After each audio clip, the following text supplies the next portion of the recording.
Oke, bro, nakama Mugiwara Sencho dimanapun kalian berada. Selamat datang di channel saya Rental Anime. Semoga saja kalian semuanya diberikan kesehatan selalu.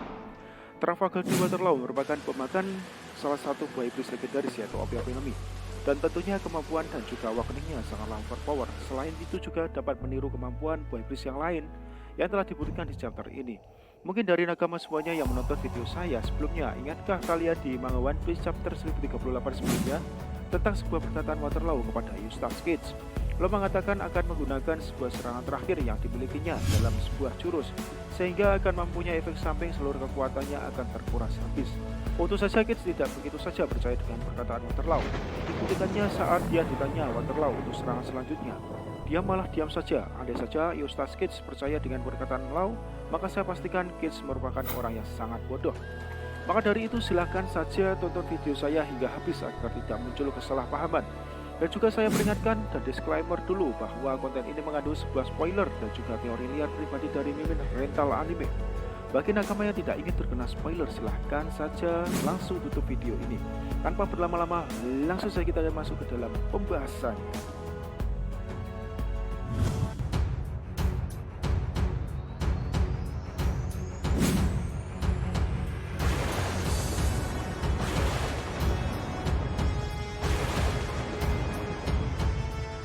Di manga One Piece chapter 1040 dilanjutkannya pertarungan antara kedua supernova melawan Yonkou Big Mom.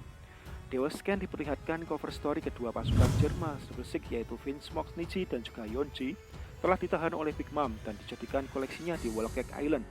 Ini seperti lanjutan cover story manga One Piece chapter 1038 sebelumnya, di mana mereka ditahan di dalam sebuah buku dan dijadikan tontonan di tengah kota coklat. Di awal scan diperlihatkan kelanjutan pertarungan antara Supernova Kids dan Law melawan seorang Yonkou Big Mom. Kids masih melancarkan sebuah serangan kartu asnya yaitu tembakan elektromagnetiknya atau yang disebut Damned Punk. Diperlihatkan sang Yonkou Big Mom rela mengeplak seluruh laser beam dari Eustace Kids dengan tubuhnya yang terdorong ke belakang. Kemungkinan besar Big Mom melapisi tubuhnya dengan Hauso Kahagi seperti Kaido. Diperlihatkan dia masih bisa tersenyum dan menggunakan suatu jurus yaitu Soul Focus yang bertujuan untuk meregenerasi energinya walaupun sedang diserang gelombang elektromagnetik dari Eustace Captain Kids. Yonkou Big Mom menggunakan kemampuannya yaitu Soul Focus dengan bernegosiasi dengan lawannya harus memberikan 50 tahun dari usianya ataukah hidupnya sebagai budak Big Mom. Tentu saja sasarannya yaitu Eustace Captain Kids dan Trafalgar di Waterloo beserta seluruh kru dari mereka. Seluruh kru supernova ketakutan dan jiwa dari masing-masing orang mulai berkeluaran. Akan tetapi Eustace Captain Kids dan Waterloo tidak mempunyai rasa takut sedikit pun sehingga jurus Big Mom Soul Focus tidak berefek pada dirinya. Dari sini yang sangat membagongkan Waterloo di chapter sebelumnya yang berkata kepada Eustace Captain Kids jika tenaganya akan terkuras habis dikarenakan mengeluarkan kemampuan kartu asnya yaitu Puncture Wily. Dan juga serangan tersebut merupakan serangan terakhir dari Waterloo. Dan santainya di chapter ini Waterloo lagi-lagi masih dapat mengeluarkan sebuah kemampuan yaitu R-Room. Kemungkinan besar R-Room adalah kepanjangan dari Radio Room, di mana Law menciptakan sebuah ruangan yang kedap suara seperti ruang hampa udara yang gelombang suara tidak dapat merambat, baik di dalamnya maupun di luar R-Room.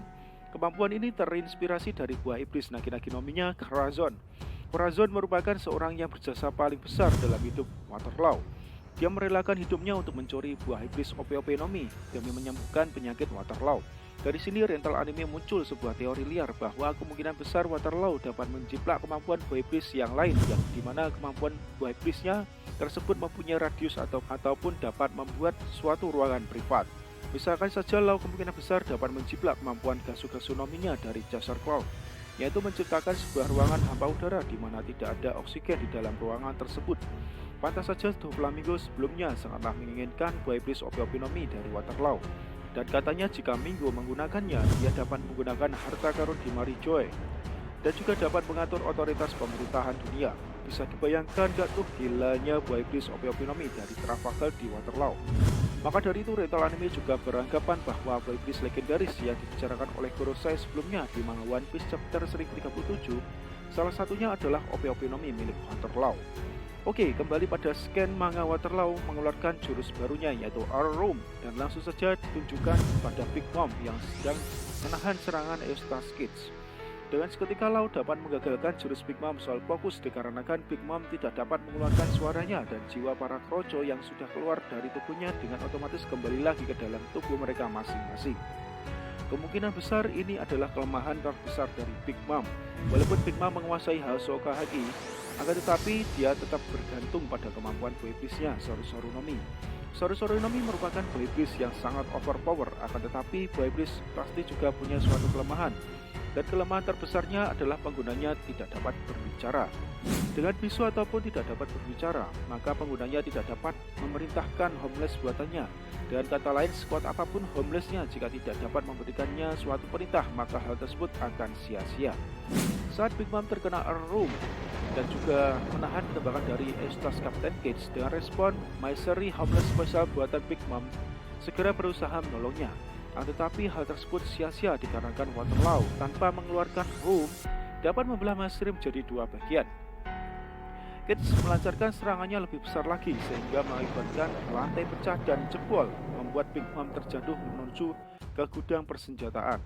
Saat dia terjatuh, dia meneriaki Prometheus dan Hera, apa yang sedang kalian lakukan? Mungkin dari sini kalian ada yang bertanya, Prometheus kan posisinya berada pada rambut Big Mom, kenapa tidak menolong Big Mom saja?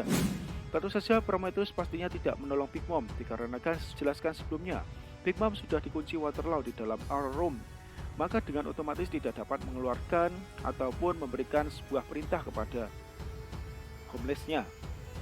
Jika pendapat saya masih kurang bisa diterima, bagi kalian penggemar berat One Piece, pastinya pernah melihat episode di mana Corazon mencuri buah Ope-Ope Nomi demi menyelamatkan Waterlaw.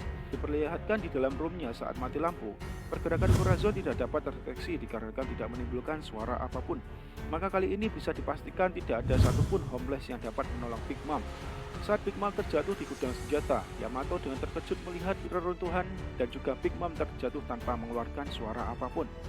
Dikarenakan Big Mom refleks dan gugup dengan secara tidak sengaja, tangannya pastinya melambai-lambai dan merayap di dinding bertujuan mencari pijakan yang dapat dia genggam untuk menahan dirinya terjatuh. Apesnya Big Mom secara tidak sengaja menyentuh sebuah bom untuk pijakan dan secara langsung membuat bom tersebut meledak sehingga membuat Kasenbo sudah selesai menjalankan tugasnya. Untung saja di dalam gudang terdapat Yamato. Secara refleks Yamato mengeluarkan kemampuannya untuk membakukan bom yang tersisa dengan es buatannya, dan hal tersebut berhasil dilakukannya.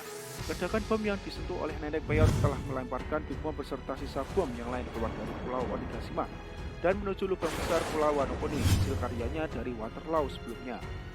Di saat Big Mom terbang terjatuh, dia mengingat Raja Bajak Laut, yaitu Goldie Roger. Dia berteriak dan berkata, "Kau dengar Roger? Kenapa dulu kau katakan itu? Apakah itu?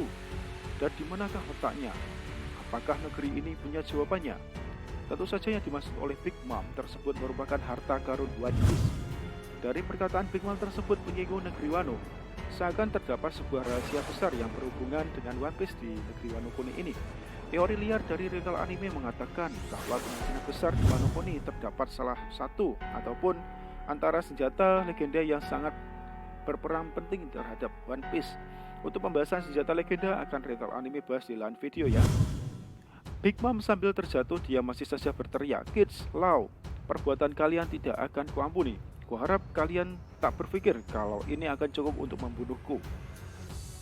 Big Mom pun terbang memasuki sebuah lubang di Pulau Wano Kuni dan terbelah ledakan yang sangat dahsyat akibat dari bom yang hidup bersama dengan Big Mom. Di scan manganya tertulis pemenang dari pertarungan maut antara Big Mom dan Supernova Kids dan Law. Pemenangnya adalah Supernova Eustace, Captain Kids, dan Trafalgar Law.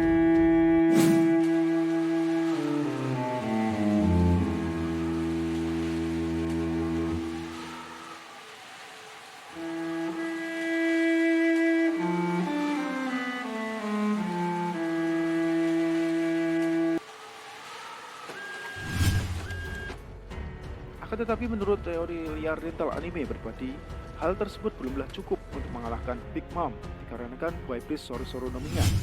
Teori liar rental anime beranggapan jika Big Mom belumlah pingsan, maka dia dengan cepat dapat bangkit lagi dengan kemampuan Boy Beast-nya, dan kemungkinan ia akan mengaktifkan mode awak keningnya untuk melawan Supernova. Di lain sisi diperlihatkan Zoro sedang tidak sadarkan diri dan terluka sangat parah dikarenakan diperlihatkannya banyak darah yang berceceran keluar dari tubuh Zoro. Kemungkinan besar sosok dewa kematian yang menampakkan dirinya di depan Zoro merupakan halusinasi tekad dewa Zoro.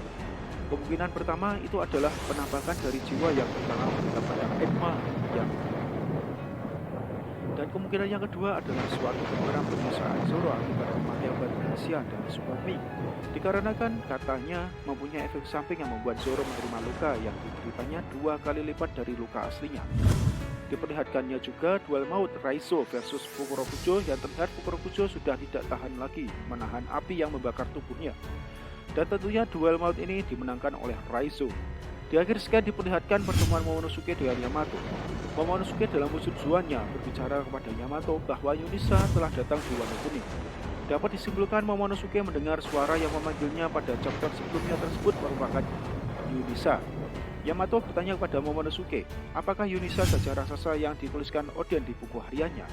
Dan Momonosuke pun menjawab, ya itu benar, Yunisa telah melakukan suatu kejahatan yang besar 800 tahun yang lalu saat bersama dengan Joy Boy.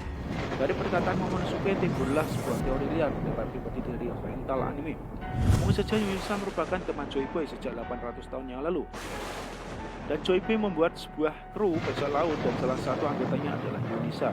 Dikarenakan membuat kejahatan ataupun suatu masalah yang besar, maka Yunisa diberikan sebuah hukuman oleh Joy Boy hingga sekarang.